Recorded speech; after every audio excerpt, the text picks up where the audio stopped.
านนี่ไปนะแพง พอดีแว่าจะถามน่ะอยู่เพิ่นแพงบ่สมมุติว่าเอาไผเข้าเพื่อนสายฟ้าฮะเจ้าพ่อฮู้อยู่บ่ โอ้โห บ่ฮู้บ่เรื่องไผ ผมหมดข้าว อืมแต่น่ะพ่อฮู้แบบว่าสมมุติว่าเฮาไผลงเฮือนประมาณเท่าไหร่ประมาณจำนี้นะจะฮู้บ่ สมมุติว่าจังหวัดมาก ก็ต้องต่อแต่วัดบ่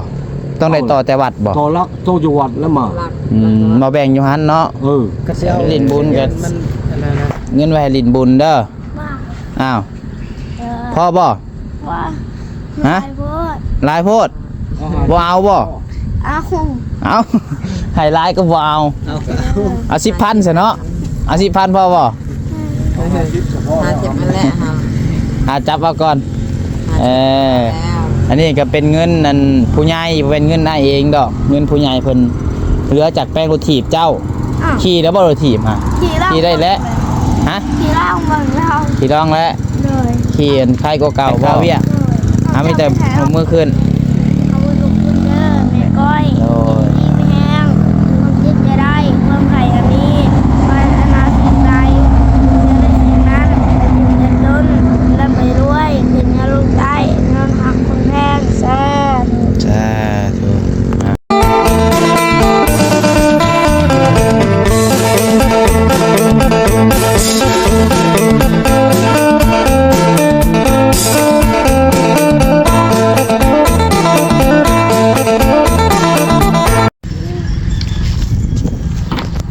เอาพี่น้องเอ้ยเปิดภาพมาก็เห็น2แม่ลูกอันนี้เลยพี่น้องเอ้ยเนาะพอดีว่าทางน้องปัดไส้บังเอิญกำลังสิขึ้นไปหาน้องสายฟ้าทีแรกพอดีเห็นเพิ่นลงมาพี่น้องเอ้ยมานี่เด้มาลินบุญบ่พี่น้องเอ้ยเนาะทักทายสบายดีเด้อพี่น้องเด้อสบายดีกันช่วงเช้าๆตอนเช้ามื้อนี้เนาะก็เข้ามาหาทาง ไปแล้ว เมื่อข่าวมาเราผ่านมาหรือพอดีเห็นน้องสายฟ้าก็ไม่ซุกพี่น้องเนาะก็เลยว่าแวะถ่ายให้พี่น้องเบิ่งก่อนเนาะ ไปแล้ว มันนั่นแหละ ท้ายก็ขึ้นมาเอาฮะ เจ๊กูทุกคนแล้วเปิดหาเต่า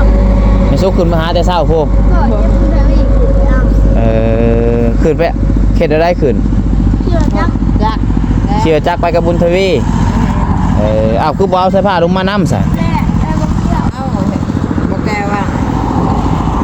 มาชงมาพี่ ที่แรกชุดเจ้าอัดซับอัดชุดไปกับบุญทวีแล้วบัดนี้ทำบ่แก้วเราอยู่เรามาส่งเลยให้บ่แก้วมาส่งนี่มายืนใกล้พี่ก็ได้ซุกมายืนพี่ก็ได้นั่งแล้ว นี่ยืนทางนี้ก็ได้จ้ะฮะโอเคแล้วที่สุด โอ้บ่แก้วสบายดีบ่แก้วเจ้าสบายดีได้บ่สร้างได้ซะ ได้อย่างนี้ ไปไส ไปในเห็ดเวียกนะนี่ไปเห็ดเวียก ไปเฮ็ดเวียกคือเก่ามาส่งจุดเจ้าแล้วก็เฮ็ดเวียกบุญทวีได้ซะ ไปนำกันเลย บุญทวีก็ไปเฮ็ดเวียกนํกัน เขาไม่ได้พูดจะแม่สองคนครับ เจ้าสิเป็นบุญ2คนกับแม่โอ้ สองคนครับ อืม ทำแล้วเมื่อหาว่าจะหน่อยละหามา ทำจังได๋สิออกเมื่อ ด้วยบ่ได้อยู่ บ่ได้นอนพี่บ่ซะมื้อแรง นอนพี่แหละ สิมื้อแรงอ่ะสิพาสายฟ้านอนนี่ โดย มื้อใดสิเมื่อบัด บ่สร้างแล้วตอนแรกเรามาบ่ โดยแล้วก็มาอีกตอนแรกนั่น ไปเฮ็ดเวียกอยู่ซื้อบ่ โดย อันนี้จะเป็นสองคน ใครอ่ะมาทีเขา ใครสิมากินข้าว ใครเล่นทีเขาอยู่นี่เล่น โดย มาสิข้าวอยู่บ้านนี้ โดย กำลังย่างมาใส่กินจังสิเข้าเมื่อบ้านบ่ ว่า เขาบอกไปท้า พามาทีเขาดิ เจ้า กะมาเข้าอยู่ดินหัวของที เชื่อ เมื่อไหร่นั่นดิ ใกล้ๆ งานนี่เออ เด้ผู้บ่เฒ่าเจ้าบ่น่ะ ก่อน เอ้ามาฮอดพี่พอดีเลยเนาะ เอาบ่อ้าว มานำร้านบ่มานำร้านบ่ แล้วมาขายก่อน ใครได้เขาบอกว่านี่ นี่มาพี่กันดูพาวบ่ เขาไปคายกับไผ่อยู่บุญ สิเข้าไปขายกับไผ อน้ำเพิ่น เจ้าบายดีเด้อ ไปดีไปดี บายดีสิมาขายกับไผอยู่บุญก็ได้ว่ามานำสายผ้าซะดอก อ้าวใกล้ๆเนาะเราจะออกมาก่อน ไป เถอะ สางไปใช่เลย ไปแล้ว ไปแล้ว เลยไปนี่ไปเรียกแล้วนี่เพื่อนลูกนี่ ไม่ แหละ ใช่เหือนเหรอ นี่แหละ ล้างบนทะเลนี่ห้ากระทั่งเช้าดีแล้วทุกเสื้อใต้โบแมงบ่เฮ้ยนี่แล้วออกมาอยู่แค่ก่อน อืม เขาถูกพุ่นมันเด้ ฮะ พุ่น เพื่อนเก่าเพิ่นหาอยู่ตู้พุ่นอันนี้เพื่อนเพิ่นเพื่อนใหม่กำลังเฮ็ดเจ้า ล้างปุ๊บนี่ พุ่น อยู่ไล่คุณอีก แม่น ปุ๊บเรียมก็จะไพ่ผม โดย นี่นแหละ ก็ได้ว่ามานำสายผ้ากับเพื่อนซะดอก โบได้บอกกันเลยเด้กับ เจ้าก็หากมาแต่เพื่อนสายผ้าน่ะบ่ แม่นแล้ว พ่อกันอยู่พุ่น ออกมาก่อน พ่อแล้วตะกี้คนสิไปบุค้ำไปขายกับไพ่ไปชื่อยาปุกเมืองเขามานี่มันเมนเนาะมันอยู่ยาวบ่ได้ชื่อก็อันร้านทองไปบุญนมบางย่านนั่นไปเลย โดย โอ้ผู้เฒ่าคนบ่ไปหรือบ่ค้ำ มาพี่เลย ไปเอากับไพ่ ติดแท็ก โดย ว่านนี่ไปนะแพง พอดีแม่ว่าจะถามน่ะอยู่เพิ่นแพงบ่สมมุติว่าเอาพายเข้าเพื่อนสายฟ้าฮะเจ้าพ่อฮู้อยู่บ่ โอ้โห บ่ฮู้บ่เรื่องไฟ สมมุติข้าว แต่น่ะพ่อฮู้แบบว่าสมมุติว่าเฮาไผลงเฮือนประมาณเท่าไหร่ประมาณจำนี้นะจะฮู้บ่ สมมุติว่าจังหวัดมา ก็ต้องต่อแต่วัดบ่ต้องได้ต่อแต่วัดบ่ ต่อรักโตอยู่วัดแล้วมา มาแบ่งอยู่หั่นเนาะ ก็สิเอากระยานมันอันนั้นนะรถเมย์มันสิอันนั้น ฮะ บนการ มันวายมาความท่า นี่ ต้อง สิ ต้ บ่ อง มีหลักสูงได ต้องกันเอาจังหวัดมาเนาะ โด เอา ย จังหวัดมาแล้วมันจะง่ายกว่าพระเจ้าจะเอาความท่ามันจะยากต้องแต่ไปทามหัวหน้าชักคาเมืองอาจจะบางทอง ต้องไปทำหัวหน้าอีก เอาหัวหน้าตุก โอ้ หัวหน้าช่วงชื่อได้เพิ่นหัวหน้าแสงสว่างกับแม่ตุกกับแม่ อยู่ไสก็ นี่เด้อยู่ต้องเห็นนี่แหละ ราคา อ เมืองอาจจะบางทองนั่นน่ะนะต้องเลยถามเพิ่นก่อน โดยนั่นแหละเฮาว่า เฮา คิดว่า เพิ่นสิใช้ลักเล็กให้บ่หรือสิใช้ลักปูน โดย คันลักปูนมันก็สิแพงกว่าลักเล็กนั่นน่ะเด้ ครับ เห็น สมมุติว่า ข่อยเอาเข้ากับลักเล็กเบิด อ๋อเท่าไรลูกชายเจ้าขอตะรุนแล้วบ่ โอ้ยหลายปีเลย อืม ยัง40,000 40,000 40,000 บาท ซ้ำกันนั่นแหละ หือ เพื่อนเรานี่ก็40,000 40,000 เด้นี่ใกล้ๆนี่นะนี่ ใกล้มือ โอ้เดี๋ยวนี้มันก็แม่นเลยเดียว 40,000มันตกจากล้าน อ้าว โอ้30ปลายล้านผู้จัก 30ปลายล้านเนี่ยเอาไล่เลยแล้ว64 30,000ประมาณ30ล้านซะ 64เช่า4 30 ได้รับเช่า กว่า แสนล้าน ประมาณนั้นเกือบ เอาเจ้ามาคูณนี่ก็ได้ 40,000เนาะ 30โดย เอามาคูณให้อัน680,000 เจ้า มันก็ออกโอเคโลด ด้วย ประมาณนั้นบ่ต่ำกว่า25บ่ต่ำกว่า25ล้าน40,000กัน คุณเนี่ยบอกเลย เพราะว่าพันกว่าเหรียญพี่น้องเนาะถ้าเป็นเงินเหรียญก็ประมาณพันปลาย พันปลาย ถ้าเป็นเงินบาทก็ประมาณ 40,000เพื่อนภาษาเขาบอกเพื่อนภาษาว่าอยากถามคือว่าเจ้าฮู้เขาต้องได้ไป โอ้โหเลย สมมุติต่อเนี่ยเขาก็ต้องได้ไปต่อแต่ จังหวัดมา ไปขอเนาะไปขอต่อน้ำวัด เอาบอกพวกเข้าไปหาเพิ่นผ้าเมืองอาจจะบางท่องแล้วเพิ่นเฮ็ดเองเพิ่นได้ อาจารย์นะครับไปขอไปรวมกับในบ้านก่อนบ่แม่นบ่ แต่ว่าไผเพิ่นสิโตมาแต่ละวัดเป็นเรื่องของเพิ่นเป็นผู้เจ้าของนี่ราคาเมืองอาจจะบางท่องบ่น่าตุก โดย แสงสว่าง โอ้เขาต้องอันเข้าไปของการรวมกับวัน ต้องเอาก้านก่อน ของการไฟฟ้าโลดบ่ ล่มก็เพิ่นว่าเฮือนเล็กน้อยนะมันอยู่บนนั้นบนนี้ใกล้กับวัดอันเนี้ยยาคูมุน โดย แล้วมีมันสิมีเท่านั้นเม็ดครับแต่เฮาประโยชน์เบิ่งก่อนก็ได้เขาว่าเพิ่นสิเอาอันมาแต่วัดเพิ่นเขาบ่ได้ความทางเขาเพิ่นสิเอาความทางไปลัดไปใส่รถมันก็ใกล้ โดยเพ ก็ ราะว่า เรื่องของเพิ่นเฮ็ดได้ โดยคือแนวนี้ตอนนี้น้องบ่ใจก็ยังบ่ได้มีดอกพี่น้องงบเนาะกับแต่ว่ามีผู้ใหญ่เพิ่นให้มาถามก่อนพี่น้องเนาะเพิ่นให้มาถามว่าคะแนนว่าเฮาเอาไผมาดึงลงนี่ต้องเฮ็ดได้แน่ต่อแต่ไซมาแล้วก็คันว่าเป็นเงินนี่ประมาณสิเบิดเท่าใดเพิ่นว่าครับ เฮา เขาต้องเลยเข้าไปหาคนน่ะ โดยแล้วว่าง่ายก็อยากฮู้ราคาว่า มันสิตกเท่าใดหั่นนะสมมุติว่าเฮาไผลงนี่ แต่ว่าเขาเข้าไปหาหัวหน้าเพิ่นน่ะเพิ่นสิเว้าเพิ่นสิต่อความทางเรื่องของเพิ่นเพิ่นอีก อืม เขาเข้าไปหาเพิ่นเนี่ยเลื่อนเด็กน้อยอยู่บ่นั่นบ่นี่เพิ่นก็ฮู้แล้วบัดนี้เพิ่นสิไล่ว่ามันสิงบมันสิเท่าไหร่ โดย มันสิใช้ลักจักลักคันเอาความทางนี่ใช้ลักเดียวโอเค โดยแต่ว่าคะแนนมาแต่วัดนี่หลายลักเติบเลยเนาะสมมุติว่า นี่เลยชามลักเขาบ่สิลัก มันบ่กลัวสอง กลัว จันห้า ห้า เขา พุ่น บ่หากะชีบ่ผิดดอก โอ้ย คันเอามาแต่ว่า โดยเพราะว่าคันเฮาต่อมาแต่วัดน่ะมันก็บ่ได้ความทางพี่น้องคันความทางนี่มันสิแพงอีกคะแนนว่าเฮาต่อมาแต่วัดนี่เฮาสิใส่เล็กเสาเล็กเอาตัวเสาไม้เนาะ ก็แล้วแต่ตัวนั้นแล้วแต่งบประมาณพี่น้องเอ้ยคะแนนว่าเสา เพิ่นบ่มีดอกไม้มีแต่ เล็กเนาะ เขา มื้อนี้เนาะ น้อยหาเขาก็หาบ่เป็นเลยพอหาพอก็หาบ่ได้เอา ตัวมื้อนี้ว่าง่ายๆเลยก็เสาเล็กโลดเนาะ มีแต่เพิ่นเอาเสาเหล็ก อืม เพิ่นมีแต่ถามว่าสิเอาเสาปูนหรือเสาเหล็ก โดย ถ้าเสาปูนเนี่ยราคามันก็ลื่นเสาเหล็กเนาะ อืม เขาว่าเอาเสาเหล็กราคามันก็ลดเพิ่นก็งบประมาณเพิ่นต้องไปแทรกเบิ่งไหนแทรกบ่ว่าสิใช้จักลัก อ่า แม่น เพิ่นจะสิบ่งออกมาว่าราคาเท่านั้น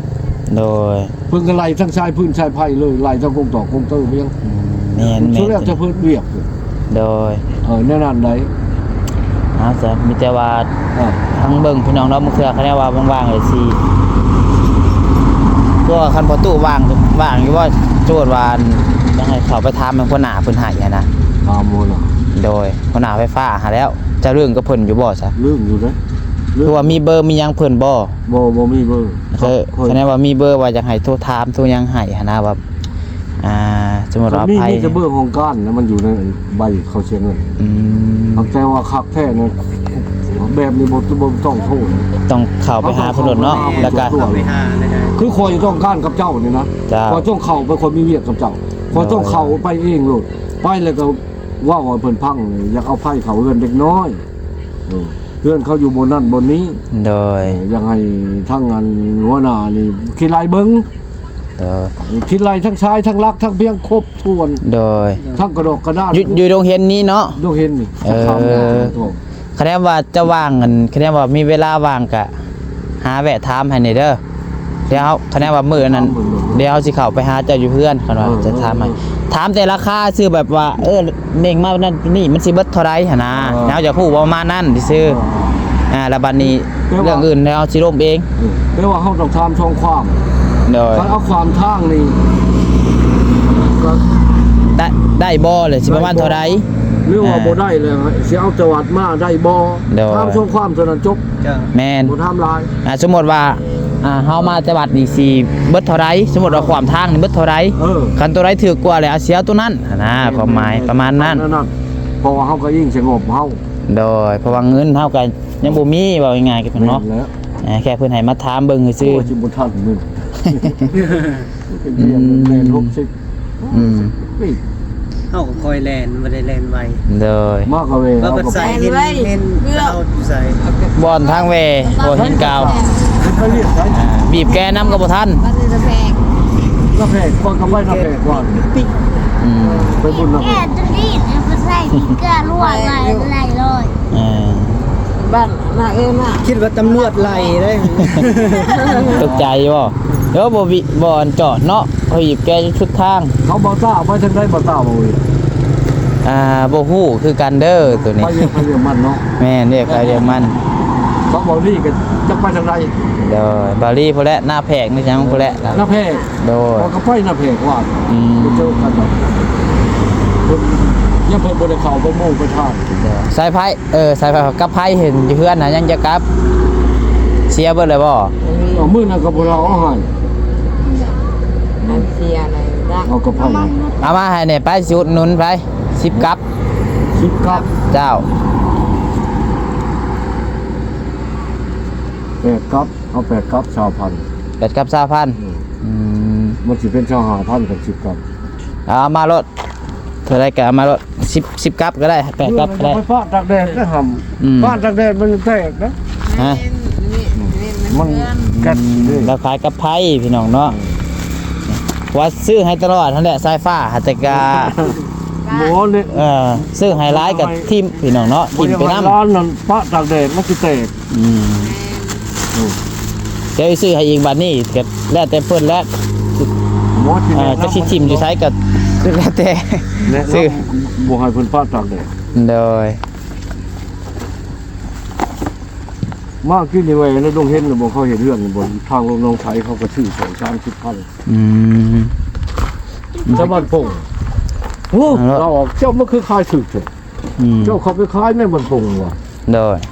โอ้ยบ่ได้ไปเลยเองว่ะวันนี้เมื่อเช้ามันบอกว่าเจ้าไปโลดบุญบ้านโป่ง คะแนนว่าเป็นแพงเท่าไรน่ะเบิดนะฮะ แสนชามสิ แอน30เอา โอ้ยเฮ็ดน้อยเขาเฮ็ดยาว 10 ไป อัน20,000บ่ แต่ แม่น เจ้าพัน โดย บุญกองเข้า บุญกองข้าว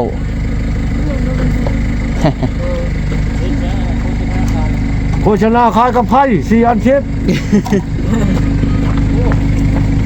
มาชื่อสวยแน่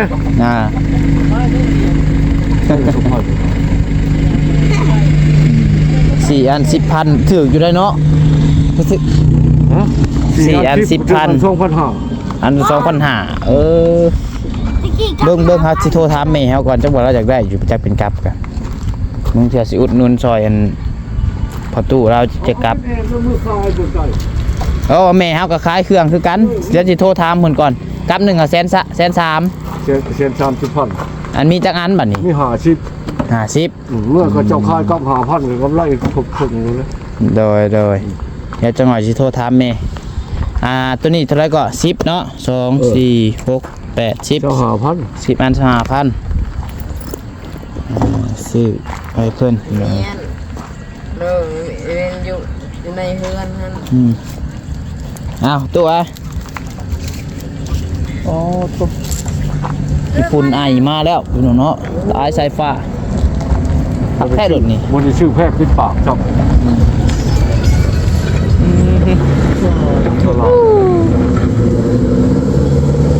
ที่เข้าบ้านของมาย่ามนี่นะให้มาย่ามกับพี่หลอกให้มาย่ามกับพี่หลอก แม่นบอก อีกการแรกคนเชโน่จนหายเขานอนเขาโดนคอยบ้านเลยบ่หลอกแค่มาโดนบักย่างนี่จนว่า จะมีของดีประจักษ์เสีย ว่าเชียวมันมีของดีแล้วบอกมันใต้เลยบักชาโดนย่างว่ามีอะไร ยามแต่ดนแล้วบ่ ยามอุบ้าข้าวนั่นอุบ้าเลยเห็ดทางชุกคอยเห็ดคอยมาย่ามเผารถรุดไม่โค้อยู่เลยนี่คอยมากพี่บุหลอกเขาจะยอม แสดงว่าพี่ยานเจ้า พี่ยากจับย่านคอยนั้นคอยมีของดีแต่มือเกิดคอยไปเชียงมึงเลยเจ้านี่เกิดมาแล้วจะถือมานำโดยแบ่งให้ลูกให้ร้านนี่ก็ซะ แบ่งบ่ได้นะ ใส่ผ้าย่านพีอยู่ห่ะ แบ่งบ่ได้คล้องมาแต่มือเกิด ของดีติดโตสั่นซะ โตคอยเอามาแต่มือเกิดบ้านนี้เท่าหนึ่งคนบันแกงแล้วก็ว่าตะมอใหญ่ โดย ซองมันไม่ให้ซองเอาเขามียังโอ้โหของดีตัวถือมาแต่มือจบเกิด เอา ที่ ซะ ย่านโตเลย เด้อ25,000บ่เอามันมานเด้อให้เบิดไวๆจังได้เมื่อไว ทำแล้วก็เมื่อย ๆ กระบอกกระไพ่แล้วก็2-3 โมงก็กลับเลย โดยนั่นแหละคันว่าจะอันนั้นกลับไวคันว่าเห็นเพิ่นก็แวะถามให้ในเด้อคันว่ามีเบอร์สายฟ้าอยู่บ่มีบ่เบอร์สายฟ้า เขาได้เบอร์ก่อน เดี๋ยวเอาเบอร์เฮาไว้ก็ได้เด้อจังหน่อยเด้อคะแนนว่าอันจะล้มกับเพิ่นแล้วแหละโทรบอกเฮาแน่เดี๋ยวสิ จดเบอร์เจ้าให้ก่อน โดยเดี๋ยวจดให้จังหน่อยได้จุดนี้ก็ได้ มีอยู่มีจะนี่อยู่ มันมีบิ๊กแล้วก็ต้องเบอร์ที่บิ๊ก จะจดเอาซะมันมีบิ๊กอยู่ใช่เลยมันจะว่ามีบิ๊กเอาเนี่ยออกอยู่บ่ เอาทุกอย่างใส่ด้วย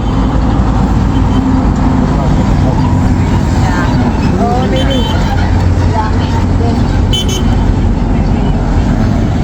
เท่าไหร่ บางคนเด้อบ่จื้อซ้ำ บอกครบโปรเจกต์เชียว แตกเลข เด็กครบ จังหวะนี่แหละ พอดไข่บ่ โดยไส้ก็ได้เขียนว่าไส้ก็ได้ แต่มุดน้ำนู้นเลยเฮ้ย โดยพัดไส้ พอดไข่ โดยเจ้า ก็ได้คันว่าเพิ่นล้มแล้วก็โทรบอกหน่อยเด้อ เจ้า เดี๋ยวสิเข้าไปถามนั่นนะจังสิได้แจ้งบอกผู้รักผู้ใหญ่แจ้งบอก FC เพิ่นนะแม่นยังดอกนั่นเอง เบิ่งมันสิเข้าบ่ร้องลง ตู้เพิ่นนี่แหละ เช็คตัวจริงเลย โทรศัพท์เราก็รุ่นนั้นเนาะ รุ่น ตะกี้อ่า รุ่นยูดีเทล เจ้า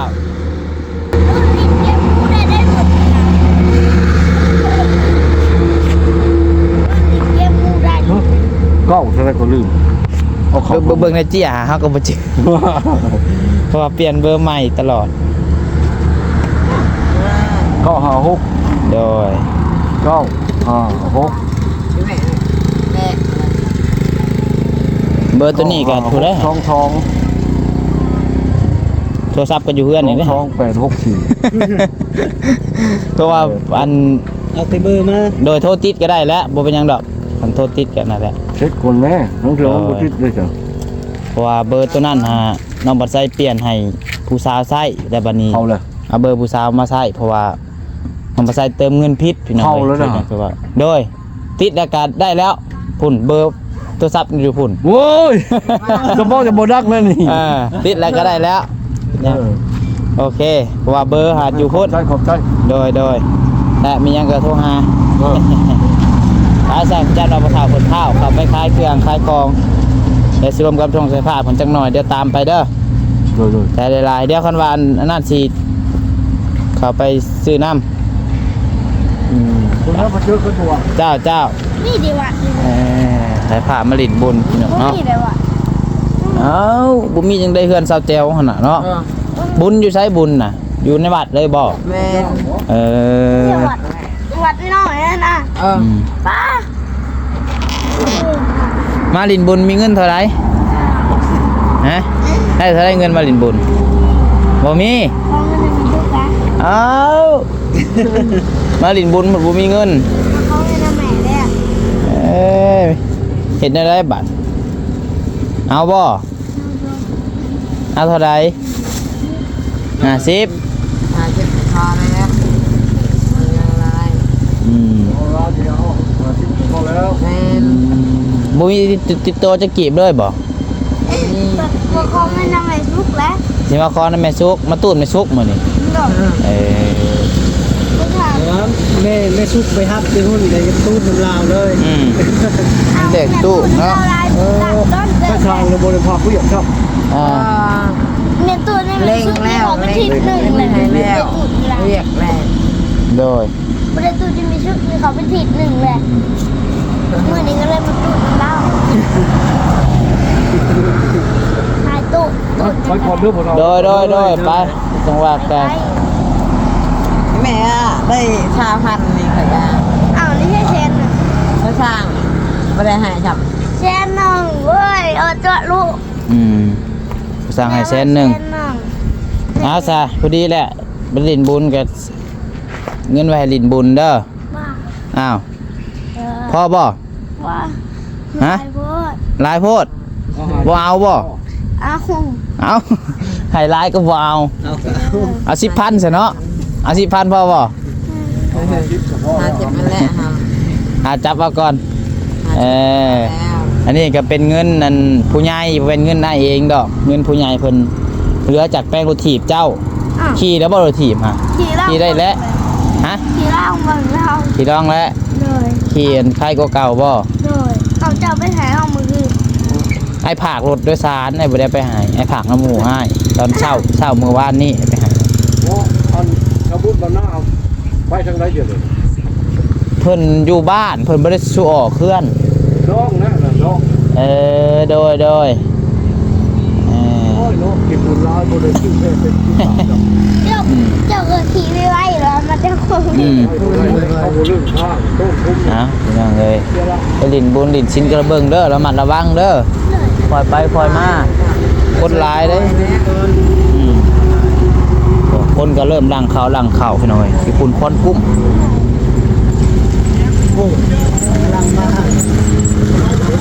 ฮะคนเต็มอยู่เนาะ กินเลยโคตร รถยังสิใช่ผ้าขับแท้เอาบ่อ๋อโต